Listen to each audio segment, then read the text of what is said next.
And welcome back. After 4,394 days, I'm not disclosing my age, I'm back at Nutrabaits.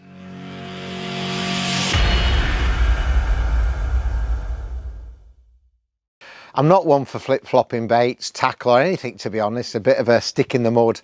But after the sad news from Alan Blair in, I think, July of this year that Nash Bait were handing it in, the decision was taken out of my hands, really.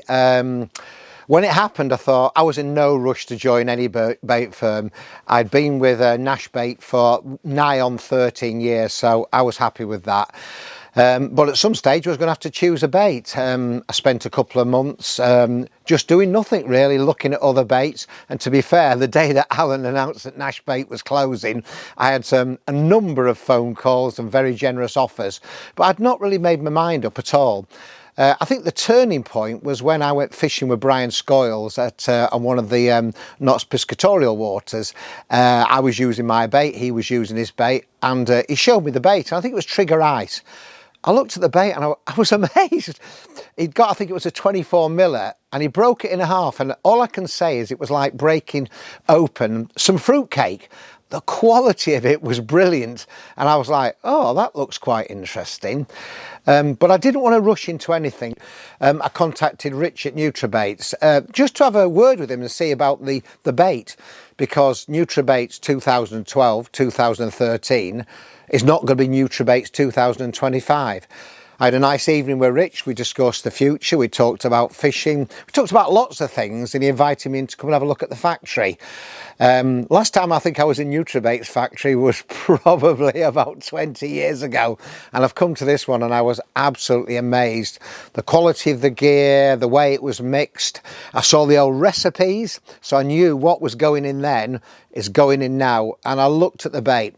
The one that impressed me most was the trigger ice. I used trigger ice way back in the day, and as soon as I cracked open that bait, smelt the hook bait complex, it was like going back to 2002 again, and to be fair, I was sold. One of the things about joining a bait company is I had to feel comfortable with a bait company. I don't just want to be one of about 30 anglers on it who doesn't make a difference. I like to make a difference.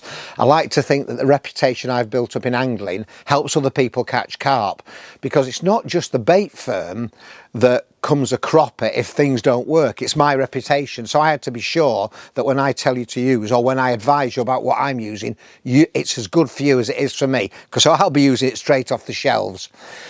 So I decided, having spoke to Rich, that I was going to go forward with Nutrabaits. Absolutely no pressure at all. I looked at stuff, and there was a couple of points that I really liked. The solubles, which reminded me of the old ball pellets, but lots better. I like to fish over bait in winter. I fish short sessions, and a bait that I could catapult out that broke down was superb. There was the boilie bites, the trigger ice. There's so many other things, but I'm going to start with trigger ice. So from the 1st of December onwards, I'll be with Nutrabaits, hopefully for the foreseeable future, till I'm pushing up daisies, and I hope that's going to be a long time. You'll definitely see me at the Essex Carp Show. You'll definitely see me at the Doncaster Carp Show. We've got open days. We've got various things to celebrate 40 years of Nutrabaits. And through social media and the films I'm doing, I hope that you'll put your trust in Nutrabaits just as I have as well.